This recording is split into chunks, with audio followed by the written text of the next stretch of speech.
تمہیں شاید یہ معلوم نہیں کہ تمہاری ہر کرتوت کو اللہ تبارک و تعالیٰ بخوبی جانتا ہے. تم جہاں جہاں جو کچھ کرتے رہے ہو علیم بما تعملون بما کنتم تعملون. اب حکم یہ ہوگا کہ فادخلوا ابواب جہنم خالدین فیہا، ان کو ہانک کر لے جاؤ اور جہنم کے ان دروازوں سے ان کو اندر کر دو، اور پھر وہ وہیں رہیں گے اور فرشتے اللہ کے اس حکم پر فوری عمل کریں گے. فلبئس مثوى المتکبرین. اللہ کے مقابلے میں اپنے آپ کو یا کسی کو بڑا بنا کر پیش کرنا، ایسے بدبختوں کے لیے یہی جہنم کا راستہ ہے اور یہی جہنم ان کا ٹھکانہ ہے. وقیل للذین استقوا ماذا انزل ربکم. جو لوگ اللہ سے ڈر کر زندگی بسر کر رہے تھے انہیں یہ کہا جائے گا، پوچھا جائے گا وہیں قیامت کے دن، ما انزل ربکم، ذرا بتاؤ تو صحیح کہ تمہاری طرف تمہارے پروردگار کا کیا پیغام پہنچا تھا. قالوا خیرا، وہ عرض کریں گے جو کچھ ہمارے پاس آیا وہ خیر ہی خیر تھا، وہ خیر ہی خیر تھا، اس میں سوائے خیر کے اور کوئی چیز نہیں تھی. للذین احسنوا فی ہذہ الدنیا حسنہ ولدار الآخرۃ خیر. یہ وہ لوگ ہیں جو خیر کے طالب تھے، اس دنیا میں بھی خیر ان کا مقدر کر دی جائے گی اور آخرت کی زندگی ان کے لیے اس سے بھی زیادہ بہتر انداز میں اللہ تبارک و تعالیٰ پیش کریں گے. وَلَنِعْمَ دَارُ الْمُتَّقِينَ. اور ان اللہ سے ڈرنے والوں کا گھر، اتنا خوبصورت گھر انہیں ملے گا اس کا وہ تصور نہیں کر سکتے. جنات، یہ باغات میں گھرے ہوئے وہ محلات ہوں گے جو کئی منزلوں پر محیط، اوپر یدخلونها تجری من تحتها الانہار. ان محلات میں ان کا استقبال ہوگا اور یہی محلات ہیں کہ جب وہ نیچے نظر کریں گے تو نیچے نہریں چل رہی ہوں گی، اوپر باغات ہیں، باغات میں گھرے ہوئے بڑے بڑے محلات، یہ ان کو الاٹ کیے جائیں گے. لہم فیہا ما یشاؤون.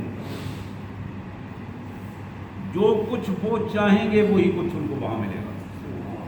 کذالک یجزی اللہ المتقین. اللہ فرماتے ہیں کہ جو مجھ سے ڈرتے ہیں، جو میرا تقوی اختیار کرتے ہیں، ایسے لوگوں کے لیے ہم نے بلا شبہ ایسے انعامات تیار کر رکھے ہیں. اس کے بالکل بالمقابل الذین تتوفاہم الملائکہ طیبین، بلکہ اور زیادہ متقین سے آگے طیبین، وہ پاکیزہ لوگ جن کی سوچ پاک ہے، جن کا عمل پاک ہے، طیب پاک زندگی بسر کرنے والے لوگ. یقولون السلام علیکم ادخلوا الجنہ بما کنتم تعملون. آتے ہوئے دور سے ان کا پروٹوکول اور دور سے استقبال کرتے ہوئے آواز آئے گی، اللہ کی طرف سے سلامتی کا پیغام ہے آپ کے لیے، سلام علیکم، سلام ہے تم پر، آج جنت میں تمہارا استقبال ہوگا، جنت تمہارا انتظار کر رہی ہے. یہ تمہارے وہ پاکیزہ کردار کی وجہ ہے جو دنیا میں تم اپنا پاک کردار لے کر آئے ہو. حضرات، اب آخری 2 آیات ہیں جو مشرکوں کے لیے، کافروں کے لیے، منافقین کے لیے اور پھر ہمارے لیے بڑا سوچنے کا مقام ہے. هل ينظرون الا ان تاتيهم الملائکہ او یاتی امر ربک. کیا یہ لوگ انتظار کر رہے ہیں کہ فرشتے ان کو نظر آ جائیں تو پھر یہ تبدیل ہوں گے، پھر برے کام چھوڑیں گے؟ فرشتوں کے آنے کا انتظار ہو رہا ہے. کیا اس سے پہلے تبدیلی ممکن نہیں ہے؟ اس سے پہلے انقلاب ممکن نہیں ہے؟ فرشتوں کے دیکھنے سے پہلے اپنے آپ کو کیوں نہیں بدلتے ہو؟ هل ينظرون الا ان تاتيهم الملائکہ او یاتی امر ربک. یا پھر موت کا انتظار کر رہے ہیں، اللہ کا فیصلہ آ جائے، تیرے پروردگار کا فیصلہ آئے تو پھر یہ تبدیل ہوں گے. کذالک فعل الذین من قبلہم، یہی وہ حرکتیں تھیں جو ان سے پہلے لوگوں نے بھی کی. وما ظلمہم اللہ، اللہ نے ان پر ظلم نہیں کیا، ولکن کانوا انفسہم یظلمون، حقیقت یہ ہے کہ وہ اپنے اوپر خود ظلم کرنے والے ہیں. فَأَصَابَهُمْ سَيِّئَاتُ مَا عَمِلُوا، جو کرتوتیں انہوں نے کی تھیں برے انداز میں ان کرتوتوں نے انہوں نے گھیر لیا. وَحَاقَ بِهِم مَّا كَانُوا بِهِ يَسْتَهْزِئُونَ، جن جن چیزوں کا وہ مذاق اڑایا کرتے تھے وہی چیزیں ان کے گلے کا پھندہ بن گئی. نستغفر اللہ ونتوب الیہ، نستغفر اللہ ونتوب الیہ، نستغفر اللہ ونتوب الیہ. اللہم انا نسألک الجنہ ونعوذ بک من النار یا عزیز یا غفار یا ذی الجلال والاکرام.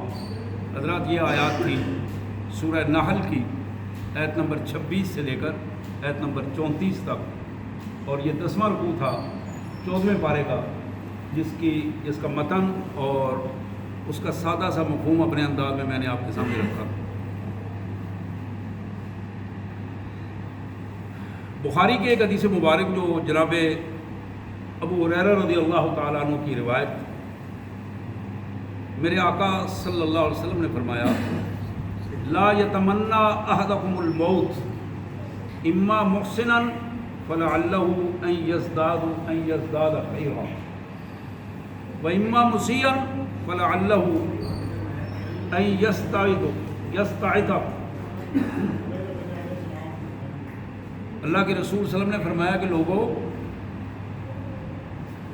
کبھی بھی تم میں سے کوئی بندہ موت کی تمنا نہ کرے سوائے شہادت کے. تم میں کوئی آدمی موت کی تمنا نہ کرے، وہ جتنا بھی تنگ ہو پریشان ہو اسے اللہ کے حضور موت کی تمنا نہیں کرنی چاہیے. فرمایا اما محسنا، اگر وہ نیک ہے، نیکیاں کرنے والا ہے، ممکن ہے جو اس کی زندگی کے لمحات اس کے پاس ہیں اللہ تعالیٰ اس کے لیے اور نیکیوں کو اچھا بنا دے اور اس کے لیے اور نیکیاں سمیٹنے کے مواقع دے دے. اور اگر وہ بندہ غلط کار ہے تو ممکن ہے اللہ اس کو توبہ کی توفیق دے دے. اس لیے اسے موت نہیں مانگنی چاہیے. جو مہلت اللہ نے اسے دی ہے اس مہلت سے اس کو فائدہ اٹھانا چاہیے. بخاری اور مسلم کی ایک دوسری روایت جو جناب انس بن مالک رضی اللہ تعالیٰ عنہ کے حوالے سے فرمایا لا یتمنى احدکم الموت من ضر اصابہ،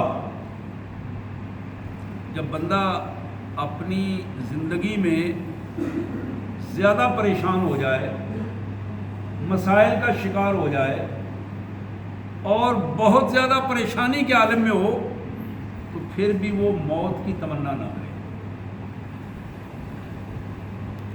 فَإِنْ كَانَ لَا بُدَّ فَاعِلًا، اور اگر وہ بہت زیادہ مجبور ہو جائے تو پھر یہ الفاظ کہے فَلْيَقُلْ، یہ دعا اللہ سے کرے اللہم احیینی ما کانت الحیات خیرا لی وتوفنی اذا کانت الوفات خیرا لی. یا اللہ اگر میری زندگی کے یہ لمحات جو میں گزار رہا ہوں یہ میرے لیے بہتر ہیں اور نیکی کرنے کے لیے میرے لیے بہتر ہیں اور معاونت ہے ان کی، تو مالک مجھے زندہ رہنے دے اور نیکی کرنے کی توفیق دے. لیکن اگر میری موت اس کا معاملہ میرے لیے بہتر ہے تو میری موت کو میرے بہتر معاملات کے لیے آسان کر دیں. حضرات ایک تیسری حدیث جو میں آپ کے سامنے رکھنا چاہوں گا، بخاری اور مسلم کی یہ حدیث جناب عبادہ بن صامت رضی اللہ تعالیٰ عنہ کی یہ روایت. اللہ کے رسول صلی اللہ علیہ وسلم نے فرمایا من احب لقاء اللہ احب اللہ لقاءہ. بڑی کمال کی یہ حدیث مبارک ہے، ذرا اس پہ غور کیجیے. میرے پیارے آقا صلی اللہ علیہ وسلم نے فرمایا کہ جو شخص اللہ کی ملاقات کا مشتاق ہو، اسے شوق ہو کہ میں اپنے اللہ سے ملاقات کروں، رسول اللہ صلی اللہ علیہ وسلم فرماتے ہیں اللہ بھی اس کی ملاقات کا شوق رکھتے ہیں. من احب لقاء اللہ احب اللہ لقاءہ، جو شخص اللہ سے ملاقات کا شوق رکھتا ہے، محبت رکھتا ہے، اس کے دل میں شوق ہے کہ میں اپنے اللہ سے ملاقات کروں، اللہ تعالیٰ اپنے اس بندے سے ملاقات کا شوق رکھتے ہیں، اللہ اس کا اسی انداز میں، اس سے بہتر انداز میں جواب دیتے ہیں۔ ومن کرہ لقاء اللہ کرہ اللہ لقاء، اور جو شخص بچنے کی کوشش کرتا ہے اور تان و تشریح کرتے ہوئے موت کو ناپسندیدگی کے رنگ میں دیکھتا ہے، ایسا بندہ اللہ تعالیٰ اپنے اس بندے سے نہیں ملنا چاہتا۔ کرہ اللہ لقاء، فقالت عائشہ سلام اللہ علیہا او بعض ازواجہ، ام المومنین سیدہ عائشہ صدیقہ سلام اللہ علیہا یا کچھ دوسری ازواج مطہرات نے عرض کیا، انا لنکرہ الموت، اللہ کے رسول صلی اللہ علیہ وسلم، یہ عام معاشرے میں یہی معاملہ ہے کہ موت کو کوئی پسند نہیں کرتا، موت کا نام سن کر کانپ جاتے ہیں، پسند کوئی نہیں کرتا۔ سید کائنات صلی اللہ علیہ وسلم نے فرمایا لیس ذالک، ایسا سب کا معاملہ یہ نہیں ہے، ولیکن المومن، لیکن جو سچا مومن ہے، اذا حضرہ الموت، جب اس کے موت کا وقت قریب آتا ہے، بشر برضوان اللہ و کرامتہ، اللہ کی طرف سے اللہ کی رضا، اللہ کی خوشنودی اس کے سامنے پیش کی جاتی ہے، اس کے نیک اعمال، اچھے ایمان کے بلبوتے پر فرشتے اس کے سامنے جو ماحول پیش کرتے ہیں وہ اللہ کی خوشی، خوشنودی کہ اللہ تم سے خوش ہے، تمہیں اللہ کی رضا حاصل ہے، وہ کرامتی، اور پھر اللہ نے اس پر جو انعامات فرمانے ہیں ان کا تذکرہ اس کے سامنے کیا جاتا ہے۔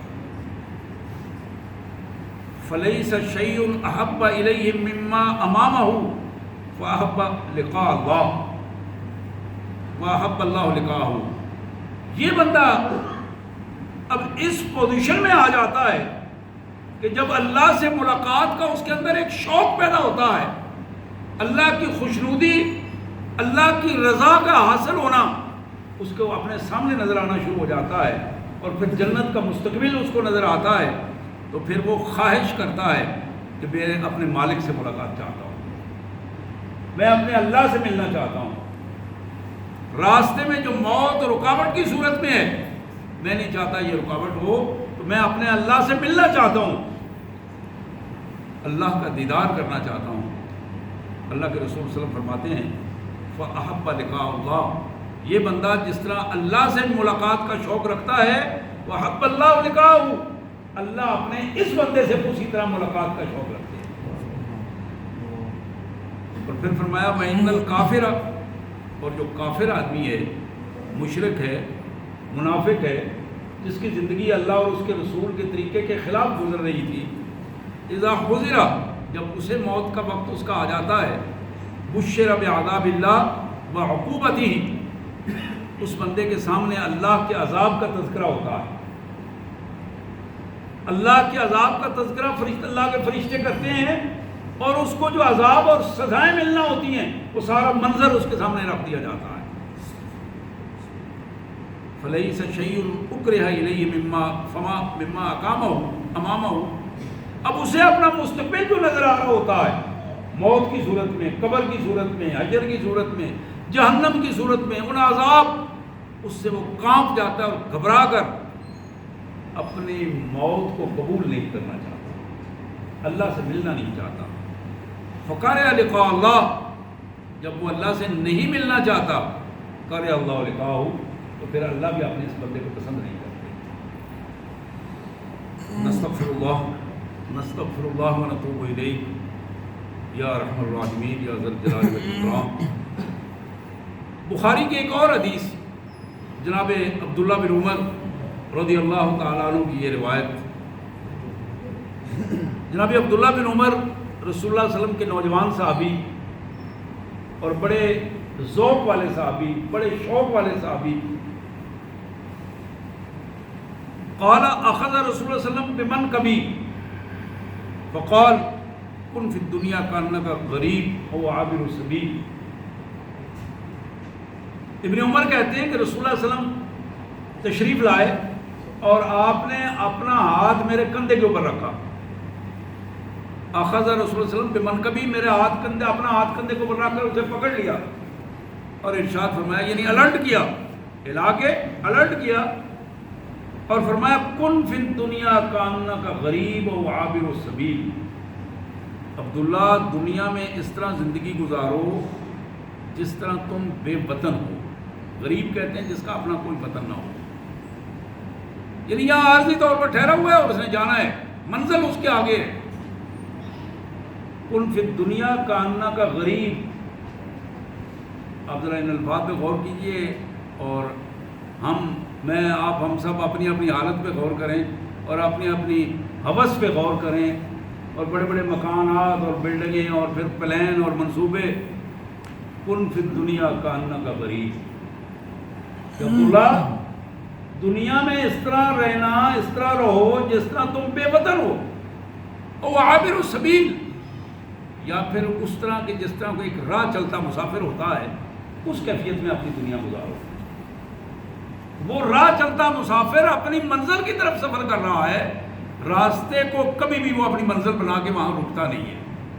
سستاتا ضرور ہے لیکن منزل اس کی آگے ہوتی ہے اور اس کے لیے مسلسل سفر کر رہا ہوتا ہے. راوی کہتے ہیں وکان ابن عمر، اب اس حضور صلی اللہ علیہ وسلم کے اس فرمان کے بعد عبداللہ بن عمر یہ کہا کرتے تھے اذا امسیت فلا تنتظر الصباح، جب شام ہو جائے، سورج غروب ہو جائے، اللہ کے بندو نیکی کرنے میں پھر صبح کا انتظار نہ کرنا کہ میں صبح میری زندگی ہو، صبح بھی آئے گی. تمہیں نہیں معلوم کہ تمہاری زندگی میں صبح آئے یا نہ آئے. فلا تنتظر الصباح. اب یہ شام کا جو سورج غروب ہوا ہے، طلوع ہونے سے پہلے پہلے جتنی نیکیاں کر سکتے ہو اتنی نیکیاں کرو. اسی بات کو پھر ارشاد فرمایا وَإِذَا أَصْبَحْتَ فَلَا تَنْتَظِرِ الْمَسَاءَ. اور جب صبح کا سورج چڑھ جائے، سورج طلوع ہو جائے، تو پھر عبداللہ شام کا انتظار نہ کرنا. ہمیشہ کوشش کرنا کہ سورج کے غروب ہونے سے پہلے پہلے اپنے اللہ کے حضور اپنے آپ کو اس کا فرما بردار بنا کر ثابت کرو. اپنے اللہ کے حضور اس طرح جاؤ کہ تم پاک اور صاف ہو کر جاؤ. تمہارے کردار پر کسی قسم کا کوئی دھبا نہ ہو، کوئی ایسا ناپسندیدہ نشان نہ ہو جو تمہارے اللہ سے ملاقات میں رکاوٹ بن جائے، جو تمہارے کامیابیوں میں رکاوٹ بن جائے. اور پھر فرمایا دو باتیں اور بھی فرمایا کرتے تھے حضرت عبداللہ. فرماتے تھے خذ من صحتک لمرضک. بیمار ہونے سے پہلے پہلے، تمہیں نہیں پتا کہ کب بیماری آ جائے گی، کب حملہ ہوگا. بیمار ہونے سے پہلے پہلے اپنی صحت کی صورت میں اپنے اللہ کو راضی کرو. خذ من صحتک لمرضک. بیماری آنے سے پہلے پہلے پوری کوشش کرو کہ صحت سے فائدہ اٹھا کر، تندرستی سے فائدہ اٹھا کر اپنے اللہ کو خوش کر لو، اپنے گناہوں کی معافی مانگ لو اور اپنے رویے کو درست کر لو. دوسری بات جو فرمایا کرتے تھے وَمِنْ حَيَاتِكَ لِمَوْتِكَ.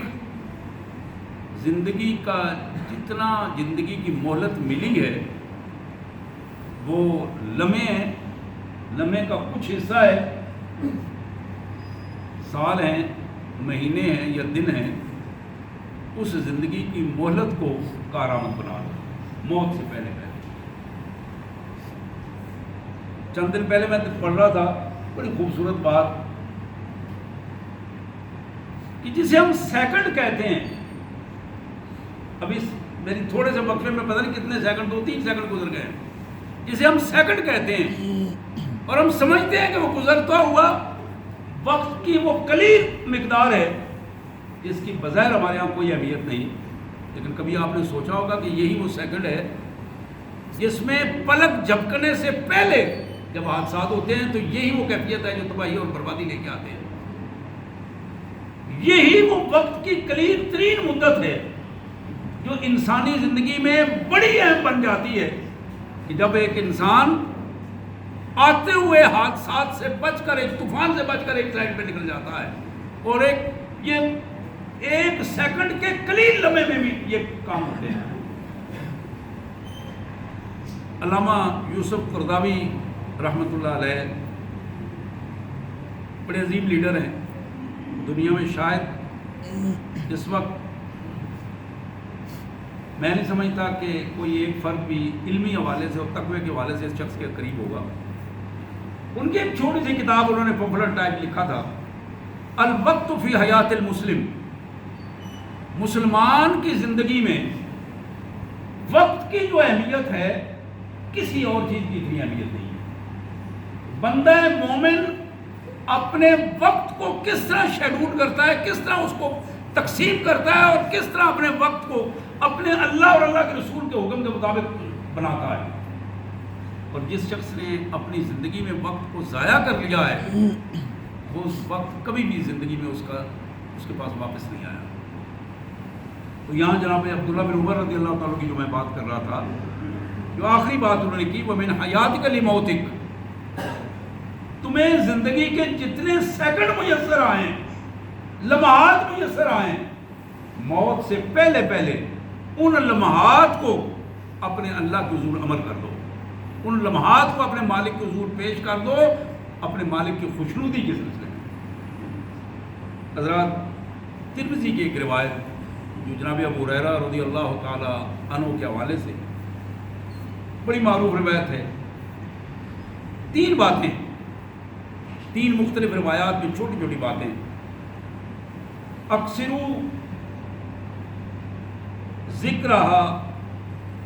ذکر حازم اللذات الموت، اکثروا ذکر حازم اللذات الموت۔ یہ ایک جملہ ہے جو رسول اللہ صلی اللہ علیہ وسلم اکثر فرمایا کرتے تھے کہ لوگوں، لذتوں کو کھو دینے والی موت کو اکثر اس کا ذکر کیا کرو، محفلوں میں بیٹھ کر اس کا تذکرہ کیا کرو، اپنے گھر میں موت کو یاد کیا کرو، بیوی بچوں میں بیٹھ کر موت کو یاد کیا کرو۔ یہ موت کیا ہے؟ رسول اللہ صلی اللہ علیہ وسلم کا فرمان ہے، تحفۃ المؤمن موت، موت مومن کے لیے ایک تحفہ ہے، اس لیے کہ اس دنیا کے جمیلوں سے بچا کر اس سچے ایماندار کو اللہ کے حضور، اللہ کی خوشنودی کی طرف لے کر جانے کا ایک بہترین ذریعہ ہے۔ پھر فرمایا، المؤمن یموت بعرق الجبین، مومن پر جب موت آتی ہے، اس دنیا سے وہ رخصت ہو رہا ہوتا ہے، اس کی پیشانی پر پسینہ آ جاتا ہے، بعرق الجبین۔ مومن، یہ الفاظ ہیں رسول اللہ صلی اللہ علیہ وسلم کے، مومن اپنی پیشانی کے پسینے کے ساتھ اس دنیا سے رخصت ہوتا ہے۔ یہ آخری حدیث میں آپ کے سامنے رکھ رہا ہوں، ترمذی کی حدیث، جناب انس بن مالک رضی اللہ تعالی عنہ کی یہ روایت، داخل النبی صلی اللہ علیہ وسلم علی شاب وهو فی الموت، نبی اکرم صلی اللہ علیہ وسلم ایک نوجوان صحابی کے ہاں تشریف لائے جو مرض الموت کی کیفیت میں تھے۔ آپ نے فرمایا، کیف تجدو، کیا محسوس کر رہے ہو اس وقت، کیا محسوس کر رہے ہو جب تمہیں موت کا سامنا ہے اور یہ کیفیت اس انداز کی بنی ہے؟ فقال ارجو اللہ یا رسول اللہ، اس نے عرض کیا، اللہ کے رسول صلی اللہ علیہ وسلم، میں بڑا کمزور ہوں اور اپنے اللہ کی رحمت کا امیدوار ہوں۔ بڑی کمال کی بات تھی جو ان کی زبان سے نکلی، تربیت تھی میرے آقا صلی اللہ علیہ وسلم کی۔ ارجو اللہ یا رسول اللہ، اللہ کے رسول صلی اللہ علیہ وسلم میرے آقا، میں اپنے اللہ کی رحمت کا امیدوار ہوں۔ اور پھر کہا، وَإِنِّي أَخَافُ ذُنُوبِي، اور ساتھ میرے آقا مجھے اپنے گناہوں کا ڈر بھی ہے، زندگی میں جو گناہ ہوئے ہیں اس سے میں خوف زدہ بھی ہوں، اللہ کی رحمت کا امیدوار ہوں کہ میرا مالک اپنی رحمت سے مہربانی فرمائے گا، اور ساتھ ساتھ ڈر بھی لگ رہا ہے کہ میں نے اپنی زندگی میں بہت ساری غلطیاں کی ہیں، اب اللہ کے حضور پیشگی کا وقت آ گیا ہے، نہ جانے میرے ساتھ کیا ہوگا۔ فقال رسول اللہ صلی اللہ علیہ وسلم، میرے آقا صلی اللہ علیہ وسلم نے ارشاد فرمایا، لا یجتمعان فی قلب عبد فی مثل هذا الموطن الا آتاہ اللہ ما یرجو وآمنہ یخاف۔ آپ نے فرمایا بیٹا گھبرانے کی ضرورت نہیں، اس کیفیت میں، زندگی اور موت کی اس کشمکش میں جب بندہ اپنے اللہ کی رحمت کا امیدوار ہوتا ہے، اللہ تعالیٰ اپنے بندے کو مایوس نہیں کرتے، اللہ اپنے بندے کو مایوس نہیں کرتے اور اس پر اپنی رحمت فرماتے ہیں۔ وآمنہ یخاف، اور جس چیز سے وہ ڈر رہا ہوتا ہے اپنے گناہوں سے، اللہ تعالیٰ اسے امن اور سلامتی عطا فرماتے ہیں اور اس کے گناہوں کو معاف فرماتے ہیں۔ حضرات، صحرا ہے، ارد گرد کوئی چیز نہیں، ٹیلے پہ، ایک چارپائی پہ یا ایک کپڑے پہ ایک بوڑھا لیٹا ہوا ہے اور اس کی بیوی اس کے پاس ہے اور مرض الموت کی ایک کیفیت ہے۔ اس کیفیت میں بیوی دیکھ کر، اپنے خاوند کی طرف دیکھ کر، بڑا مجاہد اور بڑا دلیر اور بڑا جرأت مند فرد، اس کی طرف دیکھ کر بیوی رو پڑتی ہے۔ اس بے سر و سامانی کی کیفیت میں موت آ رہی ہے، نہ کفن ہے، نہ قبر کھودنے والا کوئی موجود ہے، نہ کوئی جنازہ پڑھنے والا موجود، میں ہوں اور میرا خاوند ہے، تیسرا کوئی بندہ نہیں سوائے اللہ کے۔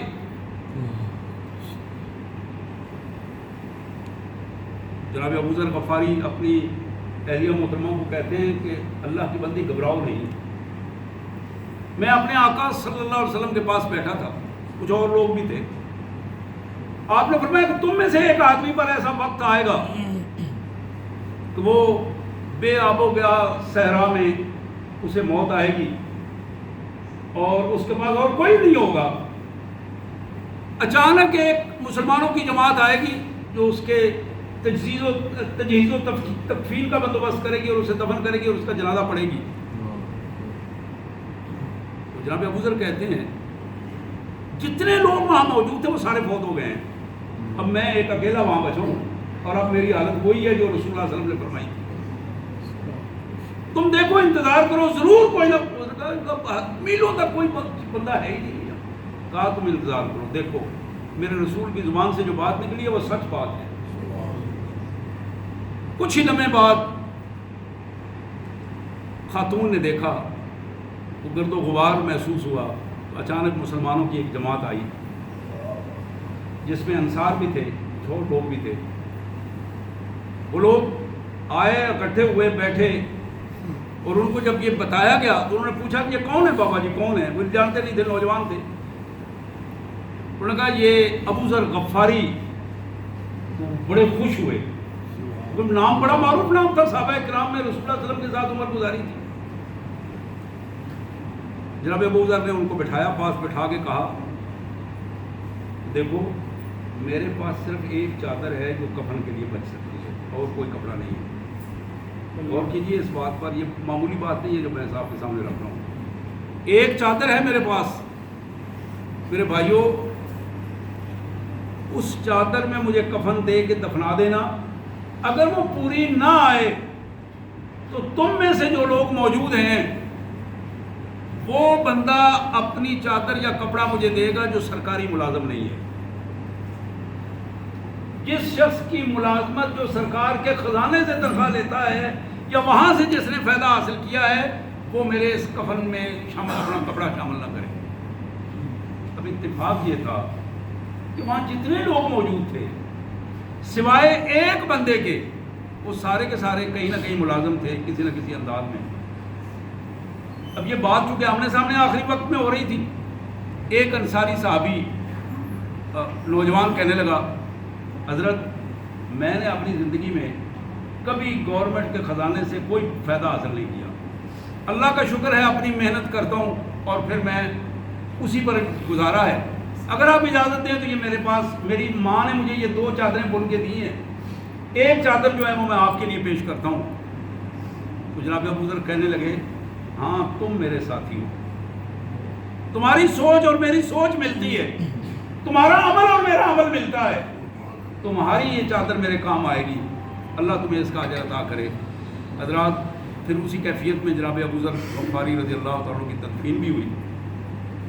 یہ احادیث اور یہ واقعہ میرے اور آپ کے لیے بہت بڑی رہنمائی کا باعث ہے زندگی کے ان لمحات میں کہ جب ہم بالکل ہوا میں ڈمہ ڈول ہوتے چلے جا رہے ہیں، لوگ مرتے ہیں، آباء و اجداد ہمارے اس دنیا میں ہیں یا نہیں ہیں، لیکن ہم بڑی پریشانی سے وقت گزار رہے ہیں۔ اللہ سے دعا ہے کہ اللہ تعالیٰ ہماری سوچ، ہماری نیتیں اور ہمارے عمل کو درست فرمائے۔ آخر دعوانا الحمدللہ رب العالمین۔